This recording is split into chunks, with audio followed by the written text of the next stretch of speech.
Welcome to episode 71 of the Whatnauts review show, where every week we pick a story and we talk about it. This could be a movie, a TV show, an anime, a manga, a comic book, an audio podcast. The only kind of podcast there is. I mean, I guess there's video podcasts. But when we say podcast, we means the one you just plain old listen to. Anything. Any of those things. We could cover it here. I am Melissa Wilkinson, and I'm joined as always by my co-host, Kyle Springer. Hello, hello, hello. How are you today, Kyle? I am pretty good. I'm cold. That's why I have You on a look sweatshirt. cold. Yeah, it's not even cold in our house. It's just me. I'm cold.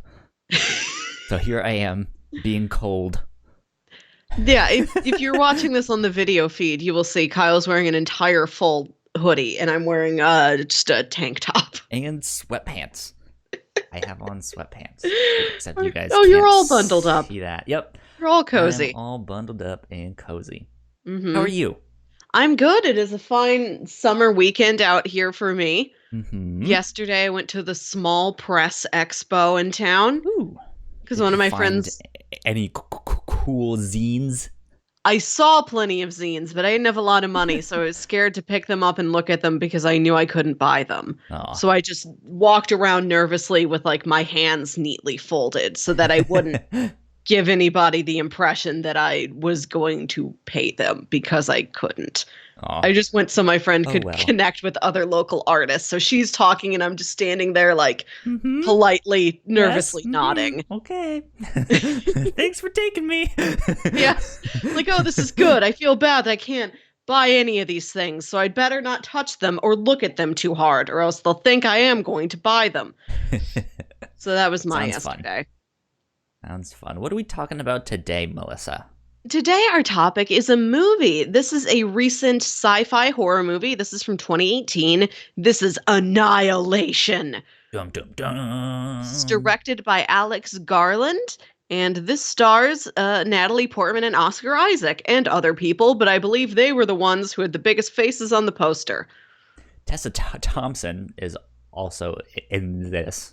She's good. Benedict Wong is in it. He was a fun surprise. Lots of people. Oh, yeah. Good stuff. This is based off of a book of the same name by Jeff Vandermeer.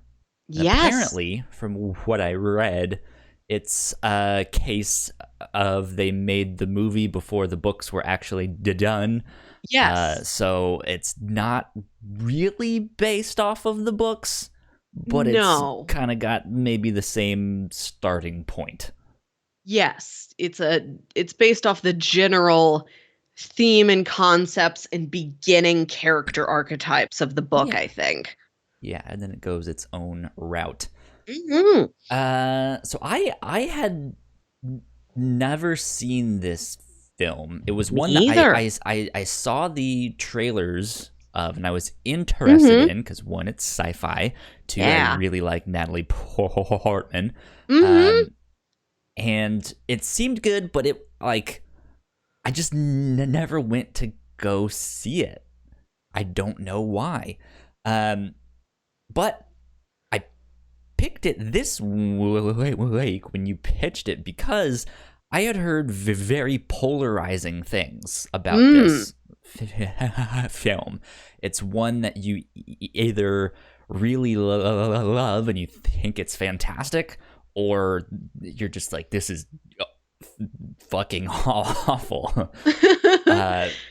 So I thought I would pick it for that, of just like, if it's gonna be polarizing, I would love to sit here and talk a bit about it.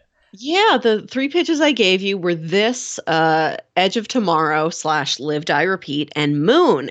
And the other two movies I've heard consistently very good things about. And this one, maybe just because it was the newest of all three, I had the least amount of idea what it was about. Like I couldn't figure out how it was playing out, what really happened in this movie besides nature got weird and these scientists go look at it.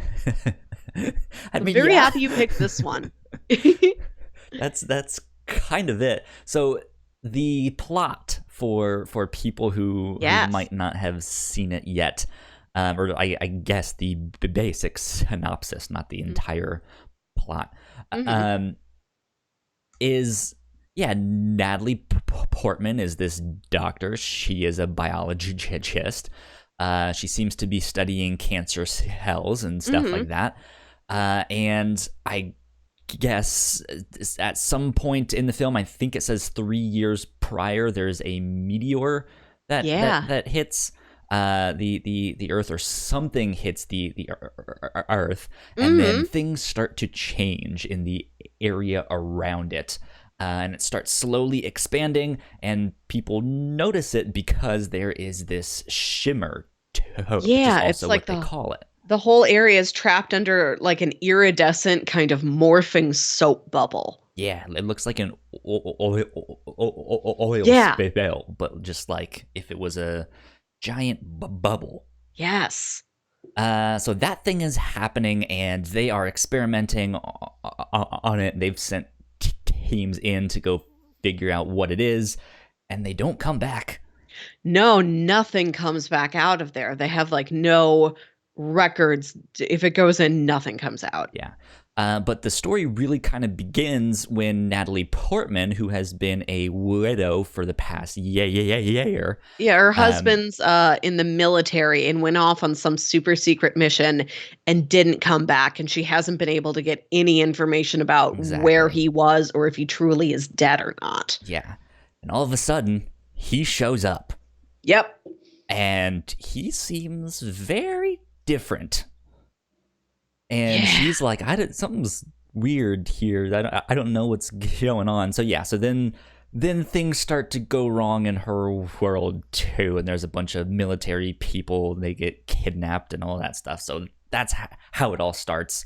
And then Natalie Portman, she doesn't lead the team, but she is a member of a team that goes in to investigate, and it's an Mm. all-woman team.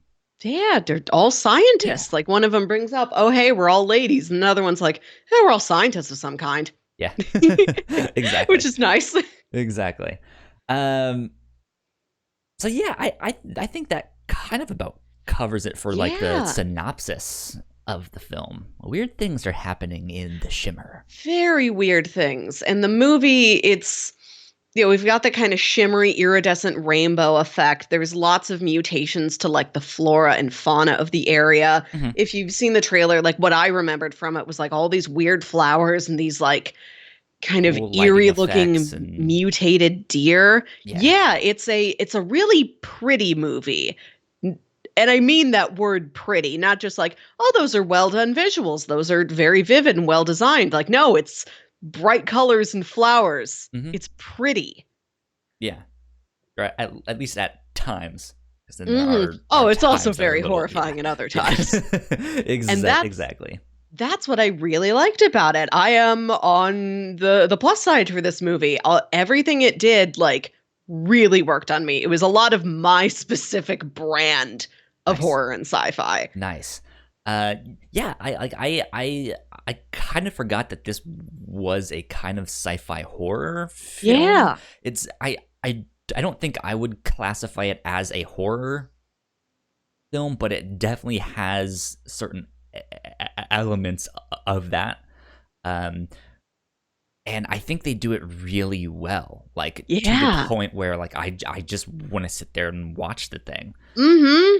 Um, Overall, though, I liked it a lot. Mm-hmm. I think I'm still chewing on it, though. I don't It's a very like, chewy film. yeah, like I think this is the polarizing thing. Like, I liked it, but I Mm-hmm. also don't know if I actually did. Is that even possible? Just like yeah, like it's the last like 10-15 minutes of the film where I'm just like, Mm-hmm. wait a minute, Yeah, what is going on here? it's an oddball ending for sure. And Hmm. there's not to say too much about it before our spoiler break, but like the majority of the end of the movie is silent for a while. Yeah, Yeah, and so you're or like there's no dialogue. There's some sound effects and stuff. Yeah, It's not it's not completely like silent, but silent. But yeah, yeah, there's no dialogue like to like kind of help you out. You just really have to look at everything and just try and read it purely visually. yeah, yeah. So it's an interesting film for sure. I would say check it out. Yeah, it's Um, on Hulu. exactly. It's Very yeah. easy to You get. guys can watch it very easily. Mm-hmm. Let's see. Let's see. I guess we should do housekeeping and then get into the spoiler stuff. If that Yeah. sounds good to you. Plus, we'd like to let you know that if you are listening to this as a podcast, you should know it is also a video feed. We Yeah. live stream this. If you are a Patreon supporter for patreon.com/the Whatnauts for just $1, you can get access to the live streams of this show. Or later on, we do put the videos up on YouTube. Go to our YouTube page, subscribe to us, watch the Mhm. videos, see our beautiful faces. We're very beautiful, we Yes. promise. um, on top of that, we also have a $3 tier where Mm-hmm. you guys can get some exclusive content. We have a number of exclusive episodes of the review show where we have covered everything from the X-Files to Batman Beyond to 17,776, which is this like Yes. multimedia narrative thing. It's fantastic. You guys should check it Mm-hmm. out. We did one recently on some Superman stories. There Yeah. was a Superman comic, Superman Annual Number 11, written by Alan Moore with art by Dave Gibbons. And there was an animated adaptation of that specific comic in Justice League Unlimited Episode 2. So we did a compare and contrast with that one. So you guys should go check it out. Yeah. Sure. And Let's then we see. do have other podcasts here on the network. Yes. The review show, because you are listening to it right now. Last week, our episode was about a shoujo romance manga called I'm in Love and It's the End of the World, about this girl who believes that she is destined to always have bad luck. So when there's a cute boy at school who likes her, she's terrified that this means doom is around the corner because she cannot possibly be allowed to have that much good luck without something terrible happening to balance it out. Exactly. A really neat concept. And then we also have another podcast on the network, the Captain's Log. This is our weekly just sort of chat show, no specific topic. This is just me and Kyle Hang out, bringing talk about nonsense to life each other. nonsense, and we had the curious case of the cautious poop. We on did. Our most recent episode. So you guys should go check out that. We also have one more podcast, which is the Reactor Core. And our most recent episode of that, I got to talk to Melissa here all about Money Heist. Yeah. Which is a Netflix show. It's a Spanish crime drama where they basically rob the mint of Spain. And we got to talk about all three of the, I guess the first all three seasons of them. of that show, because that's all that's out right now. So yeah, good stuff. You guys should go check it out. I think Yeah, that covers it. that's about all for keeping the house. Mm-hmm. Glad we got to keep the house. Oh, thank goodness we don't have to live in a tent. Right. So let us get into spoilers. If you have not seen Annihilation yet, go watch it. We mentioned that it is on Hulu, and then you guys can come back and listen to this or watch this at your leisure. Spoilers, that's the social media button. That's not the one that I want to do. They're both important. Yeah, follow us on social medias. Let's get into spoilers, though. Mm-hmm. All right, here we are. Here we are. Yes. Okay. The flashing lights and noises have passed. Yes, they have. So I think I want to start out with talking about the visual effects of this film, because I think they're very memorable. That being said, there were some of them that I didn't like. What didn't you like?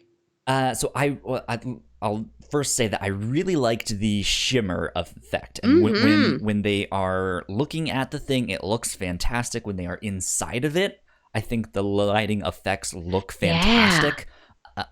But it's the few scenes before they go in when they are outside of it, and they're like, it's still like outside, but it's Mm-hmm. outside of the shimmer as well. And there's just so much post production on this thing, like to the point where it just seems fake. If mm. that makes like that doesn't look like real lighting effects. That's not how light reacts on the windows of a building or this stuff. It's Mm. just like there's too many Okay. lens flares, there's too many this, there's too many that. It just like it looks like they I mean yeah, cuz like there's this is not like a big Marvel movie where they have to have like 1,300 characters all in CGI and stuff like that. Like Yeah. they have some CGI stuff, but it's not much.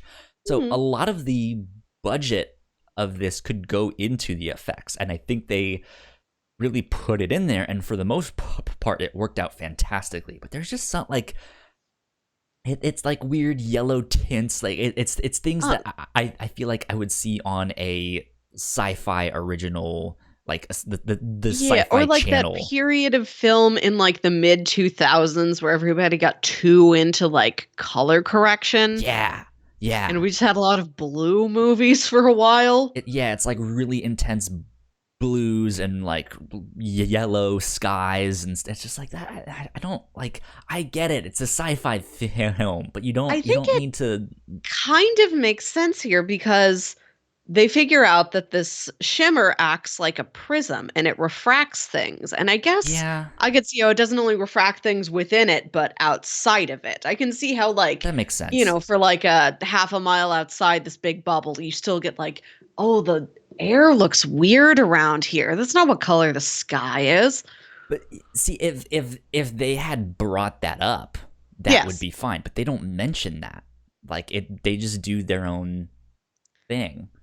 I don't know why, but I think our YouTube stream is not doing so well right now. Oh. Um, but yeah, like it happens like inside of the houses and stuff too every now and then. It's just like, Hmm. why? Why does this need to be a thing? I just I don't Yeah. it like I felt like I would have liked those scenes better if it looked more normal. If Okay. that makes like it almost took me out of it to just say like it's a sci-fi film, and I'm just like, I know you don't have to say that. You don't have to do this. But besides that, I think it looked fantastic. Um, Hmm. yeah, I they're because when they're inside the shimmer, like the sky is almost white most of the time. It seems like Yeah. it's like that overcast look where the sky is all one color, but it's really bright Yes. instead. Yeah, and it just has all those rainbow colors and this and that, and it looks fantastic. I liked it a lot in that sense. Hmm. Yeah, and what I mentioned earlier about how pretty this movie looked, the first time I saw the trailer, which was like early last year, maybe when I saw like, oh, hold on, Mm-hmm. 20, I might have seen this trailer in front of The Last Jedi. 27, that tracks, yeah. Maybe. Not that this is important to the audience, but I always try and figure out where did I first see this trailer? Where was I in the context of my life? It was a I was. Tuesday. I had on a blue shirt and Like it makes that big of a difference whether I saw this trailer in front of The Last Jedi or Black Panther, but I wanted to figure it out. yeah. I I like that it was an all-female team that didn't call attention to itself. Right. Like it's not a very overt girl power sort of thing. It just is. Yeah. Of Th- course there would These were be a just the right people for the yes. job. Yeah, I like how just sort of quiet and naturalistic that is. I think I prefer that to look at us, the first all-lady science team to go into the bubble. But I like that that was paired with the kind of femininity of the threat itself. Like it's rainbows, it's flowers. Yeah. Everything's kind of shimmery and Light not is quite acting sparkly. differently. It's not some big monster that they need to go Yes. shoot. But they did shoot some monsters, but Yeah, not in the there's way you'd something. think.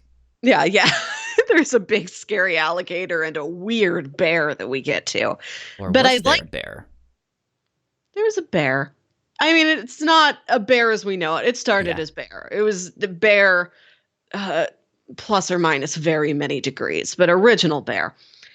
It's I like the that kind of feminine aesthetic to the sci-fi problem that they Mm-hmm. have to deal with. I don't know if I've ever like I've seen things that look cool, but like I said, there's something pretty about this. I watched Yeah. this with a friend and I was trying to explain it to him. Do you remember in the 90s when you're shopping for back to school supplies? You've got Lisa Frank. We all know Lisa Frank. Mm-hmm. There was also a bunch of like folders and binders and pencil cases, whatever, at that time that were just like fractals. Yeah. Mm-hmm. It's like those two styles put together. That's what this movie is. It is Yep. like dark, haunted Lisa Frank. It's Lisa Frank if somebody looked at it like, this is an abomination. I don't know why that cheetah is a rainbow. What? How did this happen? How do we stop this? Should we stop this? Because I kind of like those deer. This is, yeah, it is like, what if Lisa Frank was a plague that descended upon the world? Or at least like a couple miles in a bubble in A Florida. giant meteor in the shape of Hello Kitty has crashed on the Earth. And now stickers are appearing everywhere. Like, it's sticker horror. um yeah, like it's an interesting one, and I think they approach it in an interesting way. Mhm. I was talking about this to a friend of mine after I had mentioned that I had watched the film, and I was just like, it just got really weird. I don't know what happened. Mhm. She was like, oh, can you just tell me everything that happened? I was like, sure, because I just kind of want to talk to someone right now. Yes. But so I explained it kind of in brief terms what the plot what the plot was and what was happening, and then I was like, yeah, but then like it's not like an action film. Like they're not going in, like they have Yeah. guns to protect themselves, but they're not going in there to shoot things. But then there's this one scene with Tessa Thompson who like her character is basically sitting there and is like, look, one of you wants to fight this thing, one of you wants to run from this thing. I don't know if I want to do either of those things. And then she just Yeah. gets up and walks off. We lose sight of her, and she just supposedly becomes one of Yes. these flower people that we don't know what they're just these naturally forming human shaped things that are just flowers. Mm-hmm. And stuff. And yeah, it's just like, that is not the approach you would see in a more macho action film. Yeah, You know, this choice to like just that. like But just succumb and surrender to it when you're not. Yeah. I mean, there's like, well, here comes the zombie right at me. I might as well let it bite me. Like, it's not that. It's like it's like this looking thing is around, actually like, kind of beautiful. It's yes, making really fascinating stuff. I my think we should life. embrace it. Yeah, yeah, embrace it. Like, my life could be better made out of flowers than it is as a damaged human being. Right? I don't have to be sad if I'm flowers. I got like 4 doctorates just so I could become a flower. But yeah, I mean, it's actually still a haunting scene though, Yes. because you don't know exactly what she's going off to go do, and so Natalie Portman is trying to chase her down to stop her, but we keep losing sight of her, and eventually we just don't see her, and we're just like, huh, where did she go? Yeah, and But it's in all like we this see- yeah. wide shot full of several other flower people, and like we haven't been following them that closely. Like, which one is she? Or is Is she? one of these new? Yeah. Did she come in? Did she turn into one of those? Like, what exactly happened to her? it happens out of sight, and we're not able to confirm Yeah. 100% this is what happened to Tessa Thompson. And there's no explanation. None. Um, so I really liked stuff like that with the film. Yes. I thought that was fascinating. Just this idea, because I think that's oftentimes what sci-fi does very successfully, is it presents some kind of problem or issue or something kind of one step removed from what we know it as, and present all of these different facets of like, all right, how do we deal with this? How do we approach this? Do we do it like this? Do we do it like that? Yeah. You know, and I think this has a very clear focus of that. Like, here's this thing, we don't know exactly what it is. How do we deal with it? Mm-hmm. And then, yeah, there's people who want to, like, let's just get the hell out of here. Let's run the opposite way, as far away as we can, and avoid it. And there's some like, no, we need to destroy this thing. Like, this is it's continually expanding. Like, we need to stop it somehow. And there's one like, what if we just let it happen? Yeah. How bad is this thing, really? Yeah. I'd like to. All of those effects were neat. So. Yes. I want to kind of go deeper into what I said earlier when I said this is specifically my brand of horror. Sure. Welcome to story time, Kyle. When I was a kid, I read this picture book called Sylvester and the Magic Pebble. Okay, I haven't heard of that one. I just looked it up to like prove to myself that it was indeed real. It's apparently written by William Steig, who is the guy who wrote the book Shrek is based off of. There you go. No wonder you liked it so much. I'm kidding. The storybook, I read this when I was really young. I think I was like 6, 7, 8. And it's about this donkey named Sylvester.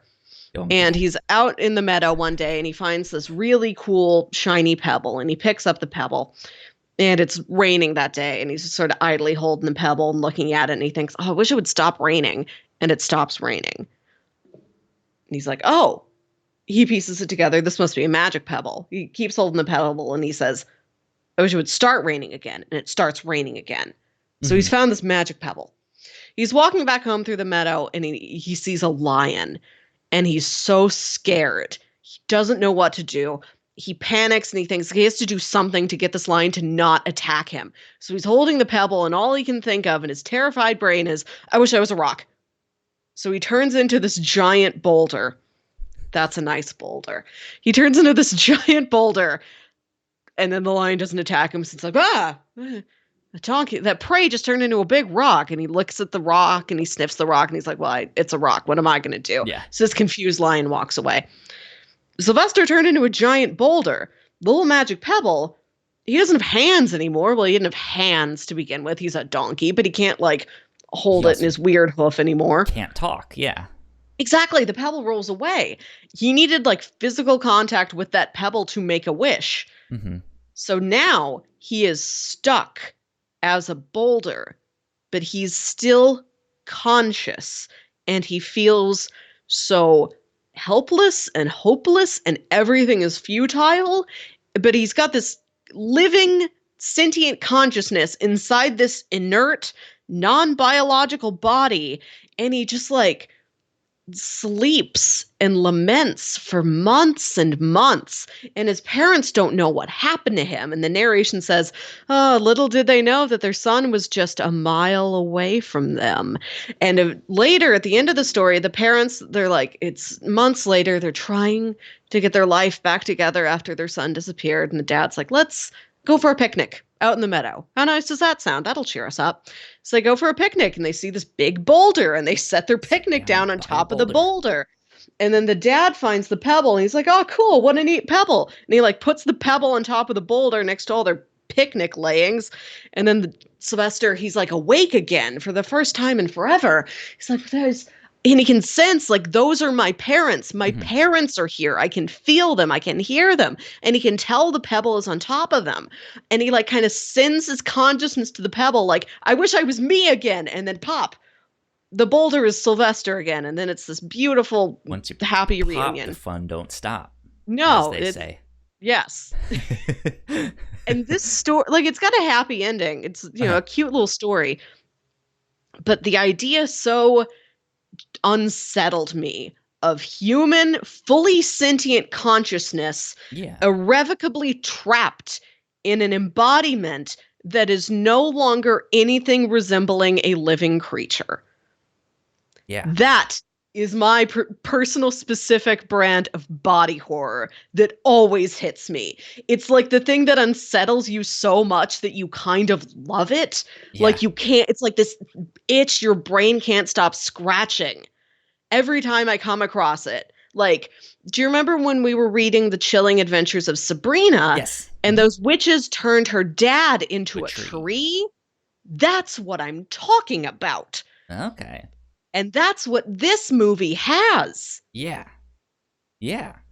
That would make sense. That would make sense why it is Melissa's brand of sci-fi horror adventure. Just Tessa Thompson turning into a tree. Does she still think and feel? Is she still Tessa Thompson in there? How aware does she feel now that she is a tree or whatever it is? Does she regret? Does she miss, like, Is the she ability wondering to how that move will and walk affect her around? contract as the Men in Black? What does this mean for Valkyrie? What? Yeah, like those are the only roles I've seen her in. So this is different than everything else. Like she's very kind of quiet and timid, and it was neat to get to see her do Yeah. something so different than what I've been used to. Yeah. But yeah, this is ah, this is it. This is what I'm talking about. And like we're starting to figure out, me and my friend, like, oh, humans are becoming things like the guy with the snakes in his guts. Humans are starting to become things that are no longer humans. And there's like an establishing shot of that farmhouse. And like we see the truck, and I just joke, like, oh, that truck used to be a man. And then we see one of those plastic lawn chairs, and my friend jokes, yeah, that lawn chair used to be a man too. And I'm like, oh, that one's scary because the lawn chair is approximately man shaped, very approximately. Like, think about it. The human shape does not correspond to truck, but imagine a body bent over. Well, Arms and legs are now the Melissa, let me legs of a introduce you chair. to one Optimus Prime. He can become human-shaped, kind But of you humanoid. you don't look at wheels and think like arms and legs. You look at like that white plastic lawn chair and you think I like can arms and kind of legs. contort myself into that position, yeah. Be a chair? Yeah, you couldn't be a truck. Um. So yeah, so let's talk a little bit about some of the mutations, especially pertaining to the ending of the film. Yes. Uh, so there were certain things that they said were changing that I didn't see. There's this scene I saw something happen. I didn't know what it was, and when they talked about it, I was like, oh, I guess my big screen TV is still too small for me to see this thing. Thanks. But the scene when that one person is looking at their hands, like I didn't know why they were looking at their hands until Yeah. they said it later on, where it's like, hey, I can see my fingerprints and they're moving, they're changing. That's the thing. I don't know if we were supposed to be able to see anything or if it is such tiny, teeny, tiny, I minute feel detail like we that should like have. it's there if you really, really went looking for it. But I like that it was ambiguous. Like, did she really see that? Is her body mutating or is her mind starting to break down and make her think her body is breaking down too? Which I gets like the to ambiguity of kind of that. the uh ambiguity is a good word for it, but I think that starts to get at the nature of these mutations. Hmm. Like, it's not mutations in the sense of like, oh, you're all of a sudden gonna have 3 arms. Yeah. It's stuff. It still all looks correct, but Yes. maybe your insides are different. Yes. Maybe There's like a your fingerprints, which are unique to you are starting to move and change. And it's Yeah. like it's stuff that doesn't really affect like the way you look to most people, if that Mm-hmm. makes sense. But like you said, it could also pertain to the mind. Is their mind mutating in any way? Are Yes. they seeing things? Which is why when you mentioned the bear, I was like, where is there a bear? Because there was that scene where there was like, you guys saw a bear. I didn't. I think that in that case, the bear was real, but that is another case of Sure. somebody saying, how much can we trust our brains Yeah. anymore? It's this idea of maybe they did actually see the bear. Maybe this person's eyes have mutated to not see the bear. Mm. Maybe there wasn't a bear and those people's eyes have mutated to the point where they saw something. We don't know. Um, and yeah, like I like that. Like I think also with the alligator and stuff, which was apparently mixed with a shark. Uh, Yeah. it still looks like an alligator to us, maybe a Mm-hmm. different color. I don't think I've seen one that color, Yeah, it's but like albino. well, I feel like albinism should happen in species like that. Yeah, Who knows? But that's what I was guessing because it looks like, which I believe can and has occurred. I imagine I have seen a picture of like an albino alligator somewhere, but it's less that and more the fact that it's huge. It seems bigger than an alligator should be, and it's got mhm, the concentric rows of teeth. like a shark, What? yeah, Yeah. yeah. And so yeah, it's stuff that you wouldn't really notice unless you're up close and personal Mm-hmm. with the stuff. Um, and so I thought that was interesting because even when Oscar Isaac's character comes back, he looks the exact same, but it's the up Yeah. close and personalness of like, hey, you're not reacting to me the way you Yes. did. We Yes. don't have that emotional connection. There's some kind of distance here that was no like it's you look the exact same. It seems like you can function the exact same, but there's just something wrong, something off. So Mm-hmm. I thought that stuff also played into the horror of the film. Like everything Yeah. looks the exact same unless you get really close and then something is off. There's something that is just Yes. not right. I like that it's not like the thing. Yeah. It's not massive and grotesque like it can be, like the when they go down into the pool and that man has just like become part moss and part lichen and is it's just like a rib cage with fungus growing out of it, kind of like things have become really monstrous in that case. But for the most part, yeah, everything looks pretty normal. Like before he turned into that, he probably looked exactly the same on the outside, but he can feel on the inside. I feel like Something my is different. intestines are moving. And they cut him open and it's like, yeah, that has a life of its own. That's a snake now, more or We less. will name him Steve. Our new pet, our new mascot. Right? Um yeah, I just like it's horrifying to think about, but at the Hmm. same time like trippy, and I can see how people can find beauty in some of these Yeah, things. Like and it's there's yeah, it's what they're saying off-putting. about those plant people who are not people who have been turned into plants. It is plants that have gotten what they call the Hox gene, which is the genes in humans that determine our like physical structure and symmetry, like torso, two legs, 2 feet, 2 arms, 2 hands, on your head, 2 eyes, nose, 2 nostrils, 2 ears, etc.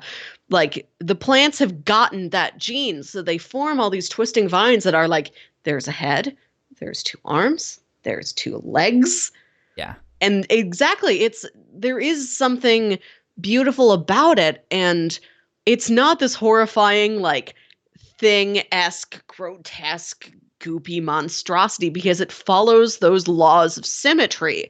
everything is still structured in a way that is natural, that makes Mhm. sense. It's weird, but it's not necessarily broken. Yeah. So this leads me to the end of the film. Uh-huh. What? Okay. What happened? Okay. They go into the lighthouse, and this is ground zero where that meteor hit Yeah. from Earth. And like it's burrowed like way down the below the lighthouse, and it's in Hmm. this perfectly symmetrical chamber. Yeah. It And it almost looks like a flower itself, right? Where there's yeah, this, it's this like circular crater. It like dug into the ground and then seemed like it exploded, which is what made the room that it's in. But it's in this circular room with these like passageways going these off of it chambers. that look, yeah, that look like petals. And there's this Yeah. like stand in the center that's like a like 2 feet up off of the ground. Mhm. So yeah, it looks almost like a flower in Yeah. that sense. So they go down there, and that's where Ventress is. And Ventress has like she has gained the knowledge. She's gotten down there, and she can like see what it is. Like she understands it. Once she's in the very center of it, it has like imbued her with this understanding. She's absorbed it. And then her body like explodes into light particles, I think, and then the light particles coalesce and she becomes a wormhole, and Yeah, the she wormhole like, like buzzes at Natalie Portman. so I don't think I caught a single bit of information from what she was talking about when she was like explaining all of this stuff. I just thought it was nonsense. I was like, this, I don't, Yeah, it is maybe I sort just didn't pay attention it, close enough. it's like these kind of mad final ramblings, but what she Yeah, says is she understands this now. It does not mean us harm. It's not sentient to mean us harm. It doesn't right. mean anything. It's just these cells that are growing and duplicating And and mimicking learning, and yeah. perfect and taking over. It does not mean to destroy, but it's so powerful and so consuming, that's all it can do. And that's Hmm. where we get the title of the movie, Annihilation. Annihilation. And then bloop, she explodes into life, or into she explodes into life. She explodes into these like weird light particles that end up dancing around, and then they reform into Mhm. this like 3D kaleidoscope looking thing. Yeah. Um, and yeah, maybe some weird portal thing that opens up, but then it takes a humanoid shape, Yeah, right? it's there's like it's got some sort of a wind effect around it. And there's like Natalie Portman has a scratch on her face, and like a drop of blood gets sucked into this Which, wormhole. by the way, Yes. that scene was really weird to me because the blood that gets sucked into was not it was not from what I remember as a previous wound, but it came Huh. like close to her Yes. tear duct, but it wasn't her tear duct, Yeah, it's but like it across the wasn't. bridge of your nose. Yeah, it was just like, I all of a sudden there's just a red dot there, and then like, wait, what?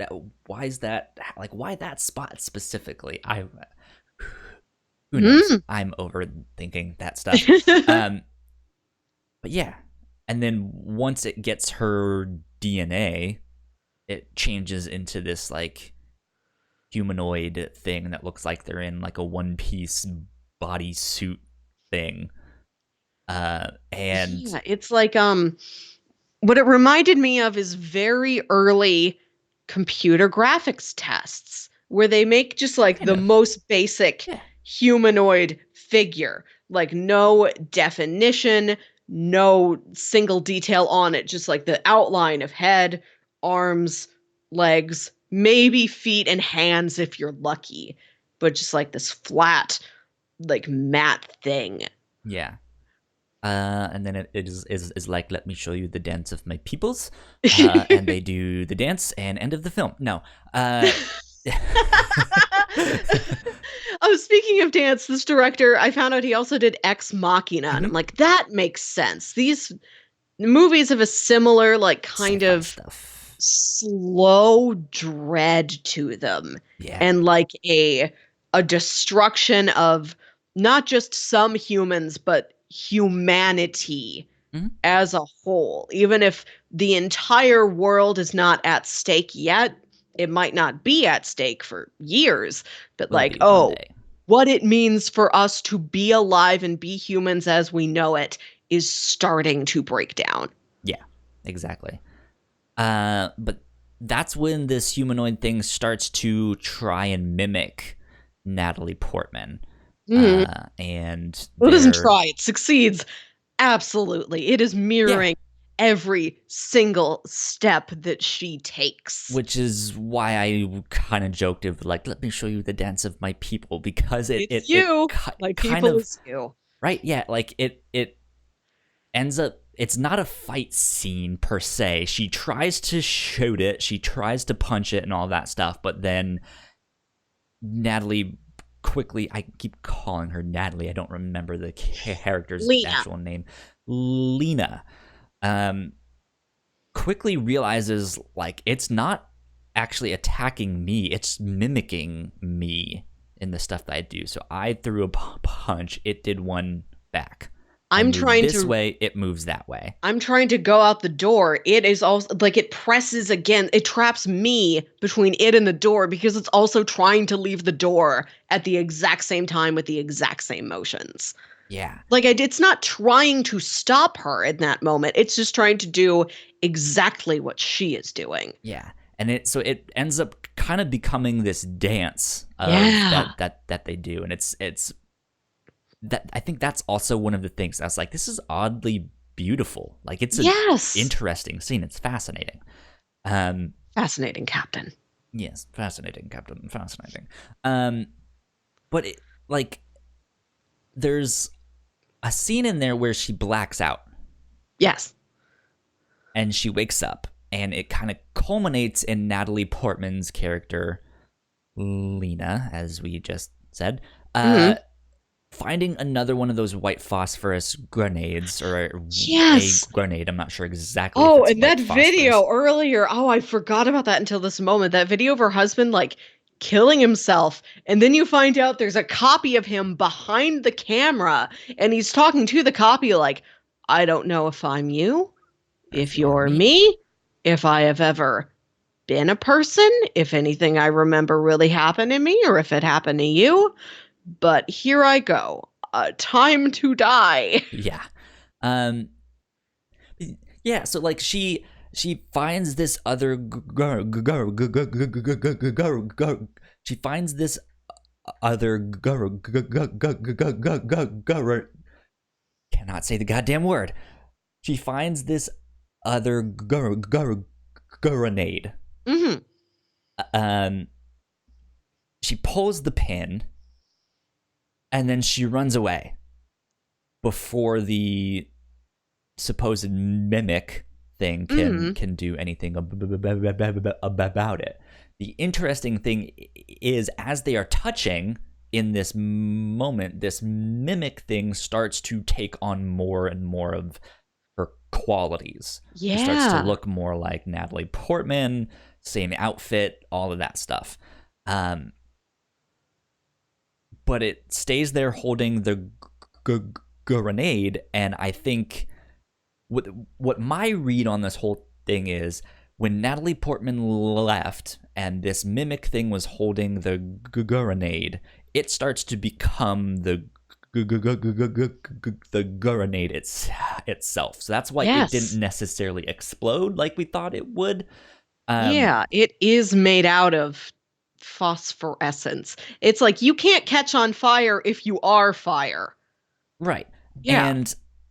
And so it looks like its arms are on fire, but it's not really hurting it or doing Hmm. anything like that. And then it ends up touching the like skeleton ash thing of Oscar Isaac's character, who just Mm-hmm. happens to be sitting there. Yeah. And when it touches that's when it starts to catch on fire, because this thing had burned up and it's no longer like, that is not the white phosphorus stuff, but that stuff can burn. And so then the mimic thing can burn, and then the rest of the shimmer starts to burn away, and it's this like chain reaction of this stuff. But then we get the scene at the end where she confronts Oscar Isaac's character that has been in military custody the whole time. The one that were like, hey, something's not right with this one, who I guess now seeing that video, we know for sure is not the real Oscar Isaac. And she asks him that, like, are you my husband? Are you the real one that I know? And he's like, no. But then he asks her the same thing, and she doesn't answer. And then they hug, which seems odd, because you're like, that's not what this version of Oscar Isaacs would do, because he doesn't really understand that connection there.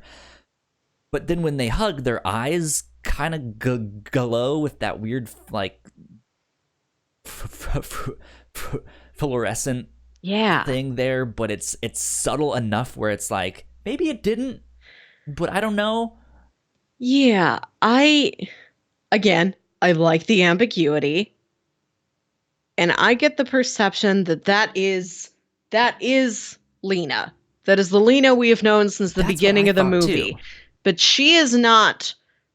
She has been infected, right. I suppose. She is definitely not the entirely same body and mind as she went in. Not just like, oh, well, I'm injured and I've been through some trauma. Like, it's inside her.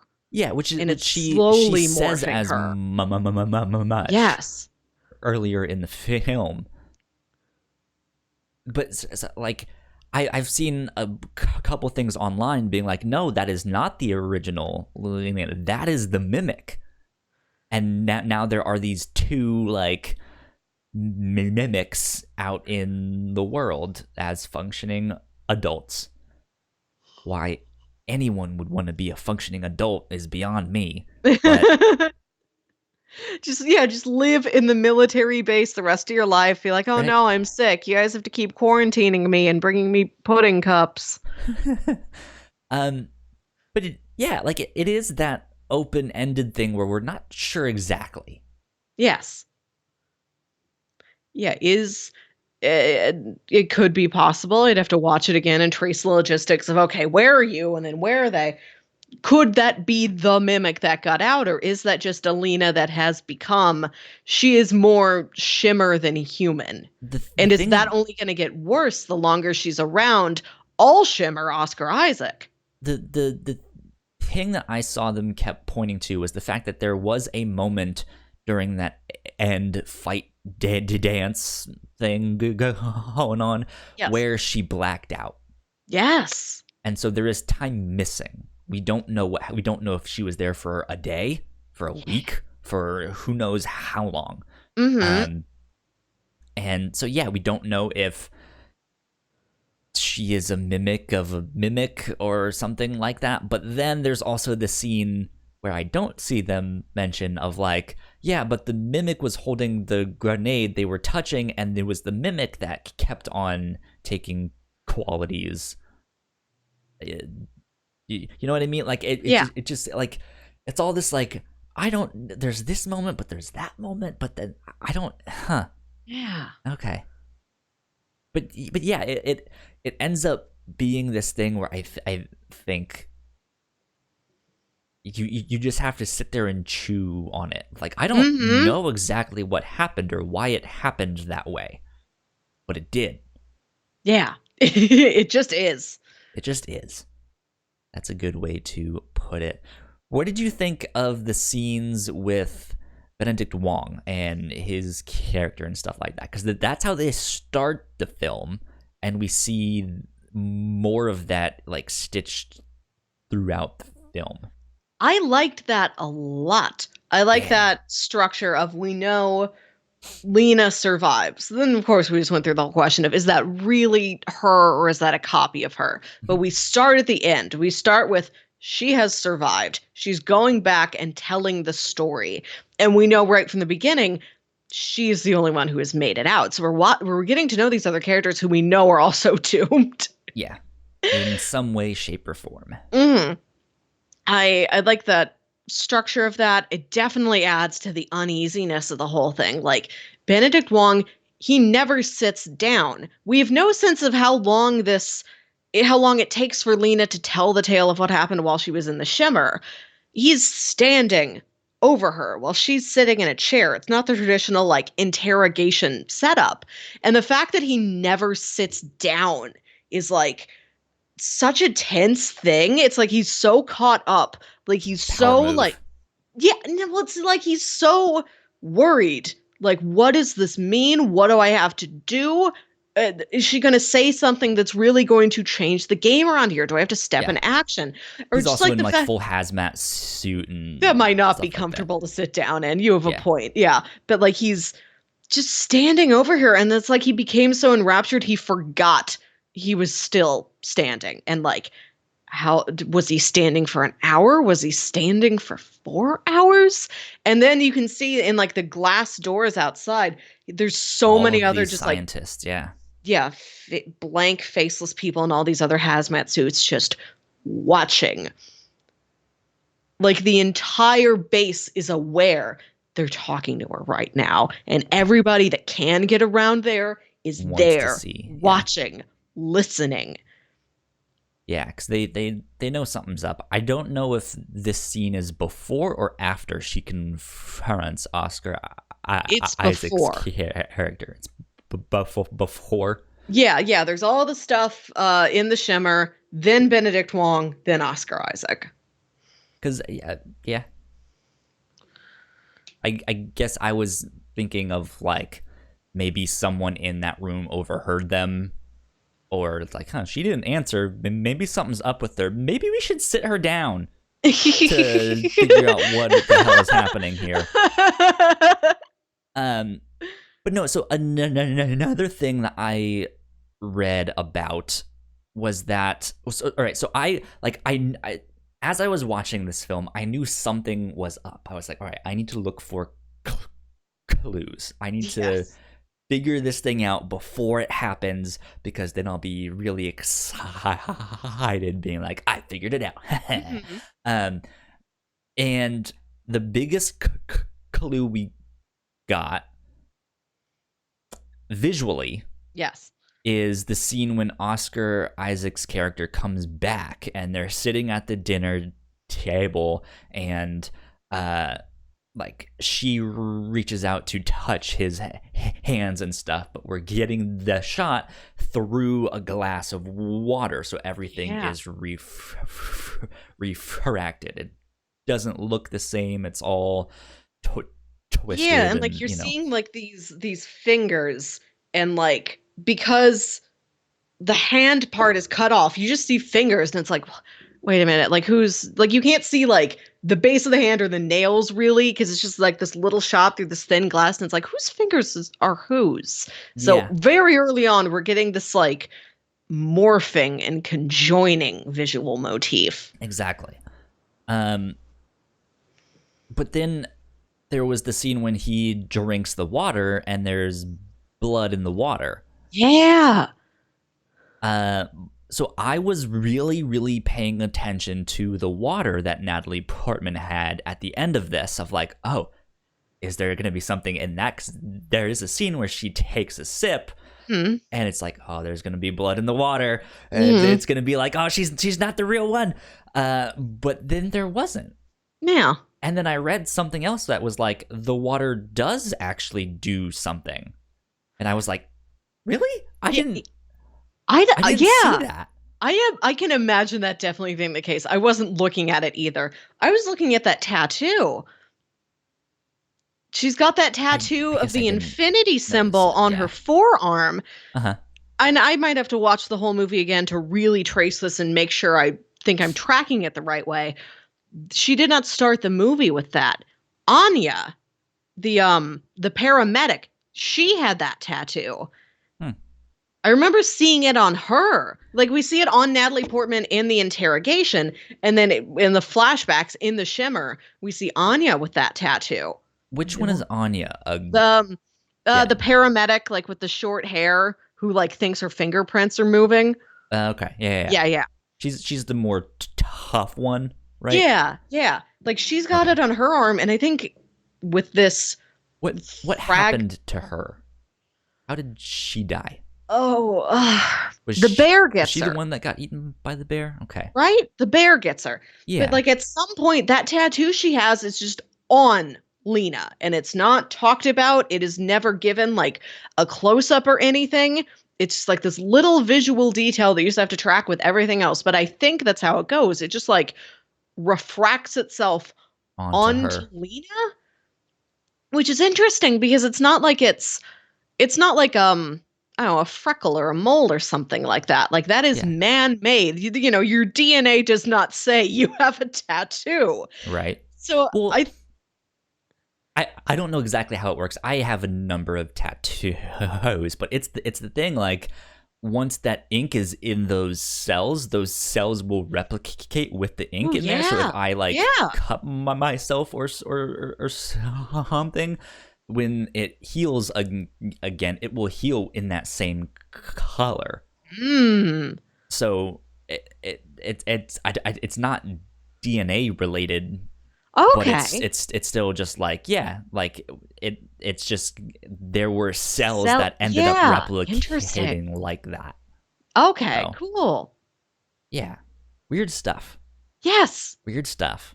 But yeah, I really liked those scenes with Benedict Wong. Mm-hmm. Because that also sets the tone for the film too. Like just immediately off the bat, that's the first thing we see, and it's Yes. this very very tense Mm-hmm. moment of just like, what the fuck happened, Yes. right? That's Um, another one of my like personal brands of horror is something has gone wrong. There's been a massive like accident or disaster or mhm, something beyond like there's a monster, there's a serial killer, there's an right? alien, where it's something like this, like, oh no, oh, this is a disaster. That Yeah, like, and there's like secrets and there's government bases like, okay, all right, what do we do about this? How do we handle this? How do we treat this? The fact that it's like it is not an incident, it is a scenario. It is a it is in the setting now. hmm, It is something a lot of people have to deal with, yeah, if you understand that. Like, not so much Godzilla, but the fact that like it's less Godzilla and it's more like Pacific Rim, where it's like, okay, this is just going to keep happening. Something's wrong. Widespread wrong. What we had to put our heads together. What is this? What do we do about it? Are we stuck like this forever? yeah, yeah.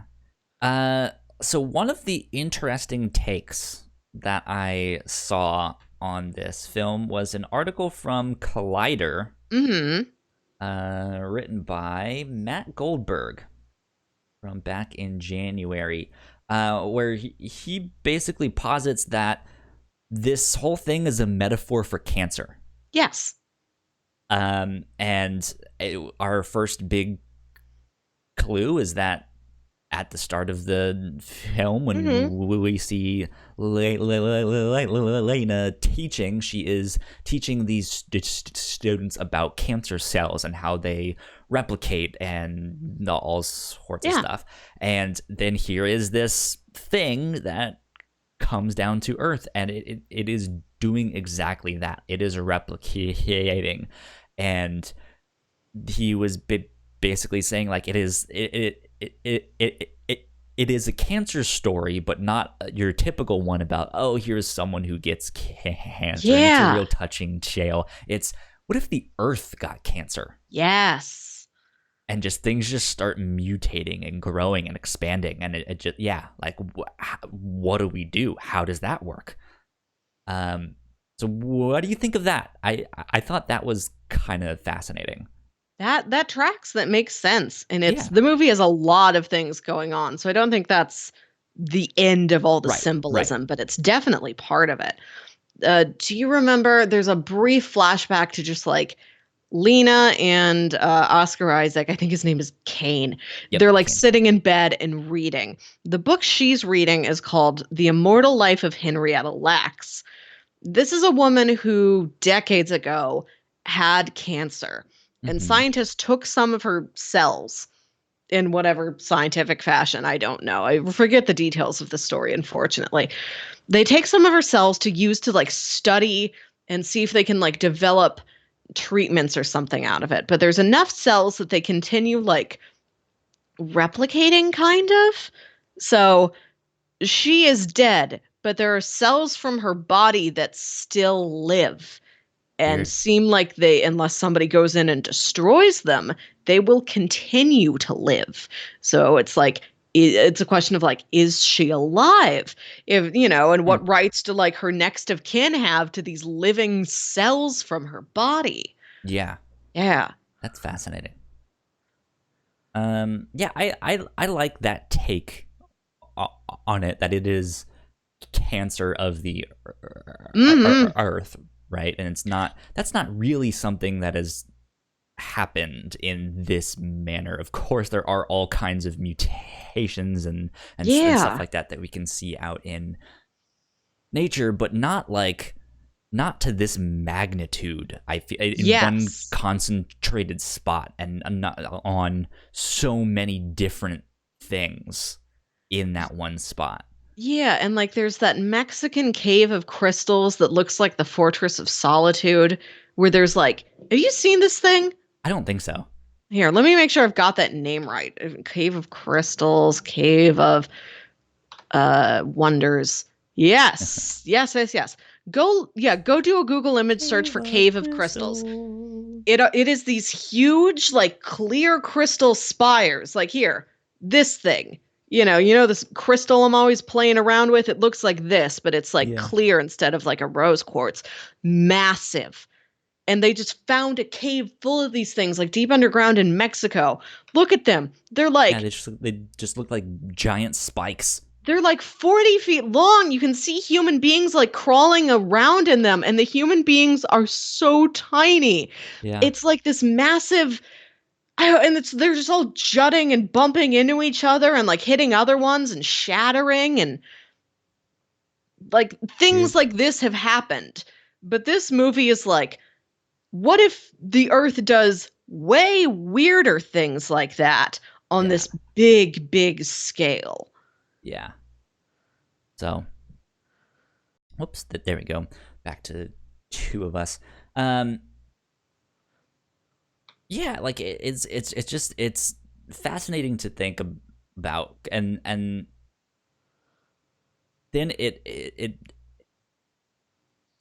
makes you think then of like how people deal with cancer, right? Like we were talking earlier about the different reactions that people have to the shimmer. Like, what Yes. if we run away? What if we fight it? What if we kind of embrace it? Is there Hmm. something we can do that way? Like, and so I think it makes for an interesting discussion to be had Yeah, and there, which I don't think we get from other cancer related stories, another really. thing I like about this metaphor of like what if the earth has cancer is that it's like it's not necessarily environmental based. Like it's not a story where it's like, "Oh, humans, you've poisoned the earth. Slowly it dies. The earth turns against us." And like environmental stories are very real and like very important.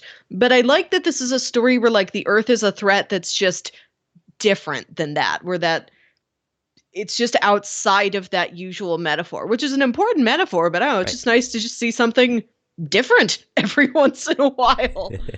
Yeah, It's like, yes, exactly. I know pollution is bad. Show me like a scary forest that doesn't have that, just for a change of pace. Exactly. Um Did you have anything else you wanted to talk about with this? I just briefly, I don't know if that subplot about her having an affair with her coworker did very Oh, much. yeah, Like I feel like I could have done without that. it fits in with the theme of self-destruction. They Sure. talk about how like Tessa Thompson cuts herself to feel alive, and Anya used to be addicted to drugs. Like all of these forms of, and like Dr. Venture specifies, there's a difference between suicide and self-destruction. Right. And like that's Natalie Portman is self-destroying. She's destroying herself and her marriage. She's like, it's self-sabotage. It's not necessarily destruction, but it's sabotage, and how like you Oh, just yeah, sabotage. like you just take a turn and like you can't help but like destroy things around you, kind of. Like Mhm. it fits in with this theme, but I don't feel like I needed that many scenes about it, and it's not that many in the grand scheme of things. But like I didn't need the 2 or 3 flashbacks it gets. Yeah, Like I think a statement about it would have sufficed. sure. That makes sense. Yeah. Yeah, I think that may be one of my only critiques about the film. I didn't need that Yeah. scene or just that whole plot. I do think this would work very well as a TV show Yeah. as well. Just like exploring it at a slower pace because we do get to see a lot of really cool mutations, Mhm. but it's also kind of we saw them all in the preview and stuff like that, right? Like Yeah. I wanted to see more of Yes. that stuff. What else is happening? What I else would love can just we like, look at and study? And yeah. Here's an episode in all of these different settings. yeah, exactly. Something Mhm. like that.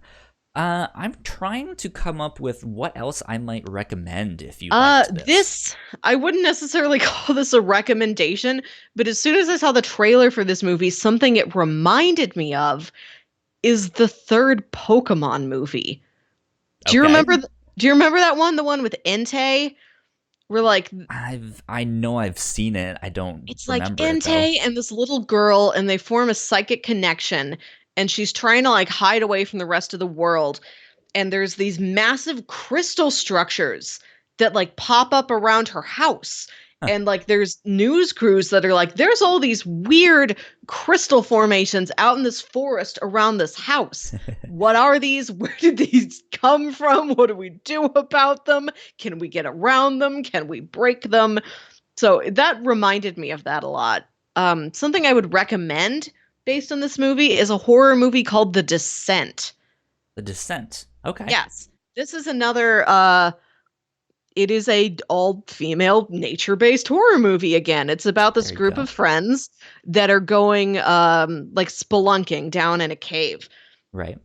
And one of them's like, "Come on, guys, we're really past this pedestrian, following the route, the on the guidebook. I threw the guidebook away, I threw the maps away. Come on, guys. We can do this ourselves. Let's challenge ourselves. Come on. Let's just find our own way." And then they get hopelessly lost down there. Oh And it's no. just these couple women like lost in the cave, and like it's dark. All they have are like headlamps and a couple flashlights. And then there's these like monsters down in the cave. So it's got like a Yeah. monster threat to it, but it's more like this kind of harrowing, tense survival story of them just trying to escape intact. I just looked up a list of like movies like Annihilation, and Nerdist has an article called 13 Movies to Watch After You've Seen Annihilation, and The Descent is on there. Yeah. Um, so the one thing that this reminded me of is a movie that I actually haven't seen, so I Uh-huh. can't necessarily recommend it, but I remember confusing this movie with Arrival. Oh, yes. Um, I don't know what Arrival is about or what happens in that film, but I remember conflating the Arrival two. is it's Amy Adams and Jeremy Renner is also in it. Yeah, And these some alien yeah, thing, I these think. aliens come to Earth and it's about like the aliens have a completely different way of like thinking and communicating and like processing time and communication in the world around them. And Mhm. it's about the humans trying to just break down that barrier and just try and comprehend what the aliens are there for and like how they live and what they want. And that movie also has like a kind of mixed up time structure where there's a lot of like flashbacks and you don't exactly know Yeah, when what you are watching is taking place. yeah. I haven't seen it either, but like I've read what it's about.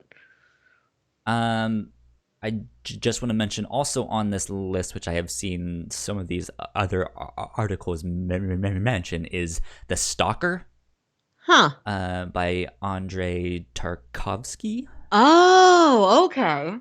Yeah, this which sounds familiar now. he also did Solaris, which that's Mm-hmm. also on this list. But yeah, so I it recommends those films.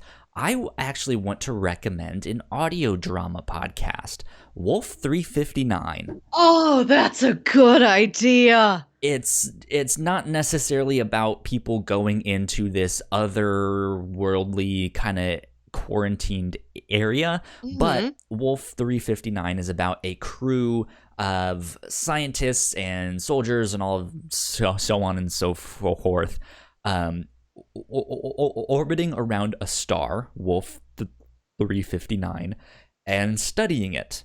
Yeah. And weird things just keep happening. Yes. And to yeah, it starts out maybe a little more comedic and Yeah, it's kind of sitcom-y. like yeah, it's almost like a workplace sitcom It set it on a it, space it station. starts out like that, but very quickly it ends up not being that. And it is very dramatic, and there's Mm-hmm. fantastic acting, It is one of my weird favorite audio copies dramas. of people are Yes. in there too. Oh, the That's kind of Hollow why I Man. yeah, just weird Yes. things are happening You on this ship. reminded me. So Another thing that Annihilation is a lot like is Tanis. yeah, I can see that. It's especially with like the time dilation and oh, I was just in there for a couple days. No, you were in there for 4 months.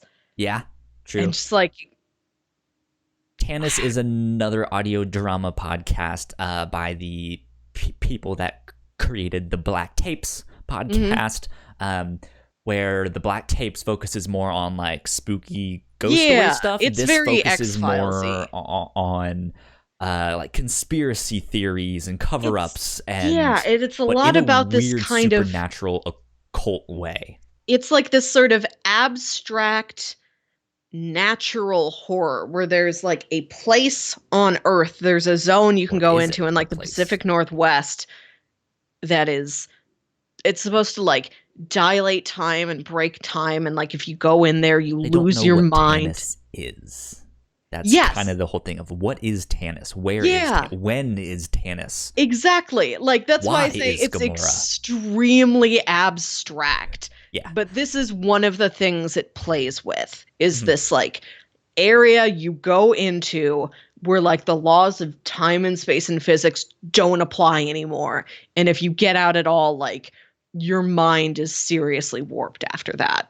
Yep. Good stuff. Wolf 359 and Tanis are good Mm-hmm. audio drama podcasts that you all should go check out. Yes. Let's see. Let me pull up my notes here because Melissa, Yes. it is time to pitch what we will do for this next week. If you guys have not seen Annihilation yet, go watch it. We Mm-hmm. just spoiled the whole thing for you, but you know, that's a-okay. Okay, Melissa, I have a theme here. All right. A couple weeks ago, maybe a month or two, a while back, I said that I was gonna teach you some hip hop. Oh, yes. So that is what we are gonna do this week. We are gonna do a like hip hop kind of theme. All right. Um, so I have a comic, a movie, and a TV show Okay. to pick from. The comic is Hip Hop Family Tree Volume 1. And this is by Ed Piskor. And it is a very well researched account of the like how hip hop got started, the whole culture, how rapping got started, who were the major players, all of that stuff. Okay. And it's a fascinating read. It is a fairly newer comic, but it is in this old school style. Like it looks like comics from the 70s. Okay. And stuff like that. And it's very dense is the thing, which is why I'm only pitching volume 1, because it's a lot of names and dates and stuff like that. But that being said, it's a fascinating read to see how all of it got started. And just like, while this was happening up here, this was happening down here, and this thing, and just how it all kind of came together. It's really neat. I like it a lot. I've had volume 2 in my Comixology Unlimited account for a long time, but I haven't read it yet. Okay, that's where I've seen this thing. I was just staring at my phone, like, did you do this on the show years ago with Paul, or do I only know this from it sitting in the Comixology library? It just feels so familiar. Like, no, just like, do I only know it from there?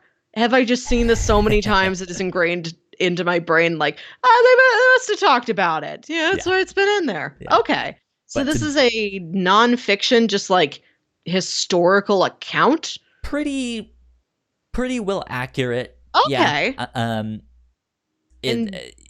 Yeah. I would say like historical nonfiction graphic novel. Can I ask, do you know like to what point in time volume 1 goes to? Oh, it probably says on the thing, because each volume covers a different time period. Let me open up. Let's see, Comixology. Oh, I'm already reading something. Nope, never mind. That was doing something here. Search. Hip hop family tree. You don't have to go looking for it that hard. I was just curious. It's early stuff. It's like right when hip hop got started. So this is. Let's see if it says on the thing. I don't see where it says, but it's from like early 70s, 72-ish, which is also kind of why I'm doing these pitches now, because we will be on episode 72. Oh, neat. After this. But yeah, that's kind of around the time hip hop got started, was the early 70s. Sugar Hill Gang. Sure, yeah. This is all I know about history. Yeah. Kyle, I'm very glad you picked this as a theme, because I just went to trivia again this past week, and Eazy-E was like the answer one of the questions, and we could not get it. We had no idea. You might see him come up in this. I don't remember exactly. But yeah, you'll see a lot of names and of some you may not have heard of, just because I know you're not as familiar with some of these people. Not remotely. But I watched then you'll be like, oh, that guy, I know him. I've heard that name. I watched all of VH1's I Love the 70s and I Love the 80s and I Love the 90s. So I know what was included in those, but not anything else. So Hip Hop Family Tree Volume 1. That is pick number 1. And then, whoops, let me open my phone again. I don't know why I shut everything down. Pitch number 2 is a movie. This is what is often considered to be the first hip hop feature film. Or I guess that's how you would say it, like first hip hop style, or like first feature film about hip hop. Not necessarily the first film, but the first like fictional feature film. This is called Wild Style. Ah, Let me open this up here. I don't think I've heard of this. Wild Style movie. I should be a little bit more prepared. I thought I was going to be able to be like, Wild Style is about all of this stuff. Wild Style is an American 1983 hip-hop film directed and produced by Charlie Ahern. Blah, blah, blah, blah, blah. It is regarded as the first hip-hop motion picture. The film included seminal figures such as Fab Five, Freddy, Lee Keona's Lady Pink, the Rocksteady Crew, the Cold Crush Brothers, and Queen Lisa Lee of the Zulu Nation, and Grandmaster Flash and Zephyr. Let's see, 2012 marked the 30th anniversary, blah, blah, blah. Plot. Wild Style takes place in 1981 in New York and centers around graffiti artist Zorro, played by Lee Keonas, and his encounters with an uptown journalist named Virginia. More so than its story, however, the film is notable for featuring several prominent figures from early hip-hop culture.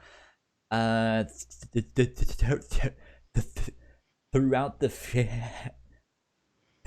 the movie, there are scenes depicting activities common in the early days of hip-hop, including emceeing, turntablism, graffiti, and b-boying.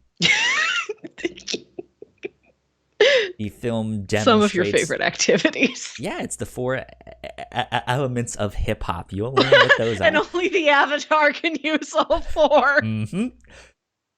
The film demonstrates the connections between them all, and it's just an interesting little story about this graffiti artist and this journalist, like trying to make sense of it all. Mm-hmm. And it is like one of the cornerstones of like, hey, if you want to learn about hip hop, it's an old ass movie, but it is very important for hip hop. Okay. And last but not least, pitch number 3 is a Netflix original series called The Get Down. This is a fictional retelling / original story, like taking place during the birth of hip hop. All of the stuff that is happening kind of around the film or the series is stuff that actually happened. So it's fairly historically accurate, but it's also a fictional tale following these young kids coming up in the midst of this. I don't remember his name, but it's the Detective Pikachu main actor. He's the main Justice guy. Smith? Yes. Okay. Exactly. Okay. He's in there. I thought you were going to talk about the producer of this, who's like the guy who did Moulin Rouge, and you said, the Detective Pikachu guy. So I'll mention that right now. Yeah, it is produced by Baz Luhrmann. Who I wish did Detective Pikachu. Right? I want Baz Luhrmann to do the Team Rocket movie. So you guys might be he did the Romeo and Juliet with Leonardo DiCaprio and stuff like that. He did that as we referenced recently in the Captain's Log, that Great Gatsby movie from a couple years ago. Yeah, he did that too. So he has a fantastic visual style and just this a very unique way of doing movies and film and stuff like that. It's fantastic. You guys should absolutely check it out. But yeah, it has Justice Smith. It has Shameik Moore, who is the voice of Miles Morales in Into the Spider-Verse. That's where I know that name from. He was also the main character in Dope. if you've seen that film. Yes. It also has, and I don't remember his name for the life of me because I don't really care about him. It's Will Smith's son. Whatever Jaden his Smith. That one, yeah. There you go. He's also in this, but it's also neat because you get to like some of the important players in hip hop appear as themselves Nice. in this, and they act as like mentors to these kids and stuff like that. Yeah. So it's fantastic. And it's only 2 seasons long. I think it's 12 episodes total. Mm-hmm. Let me make sure about that. But season 1 was 6 episodes.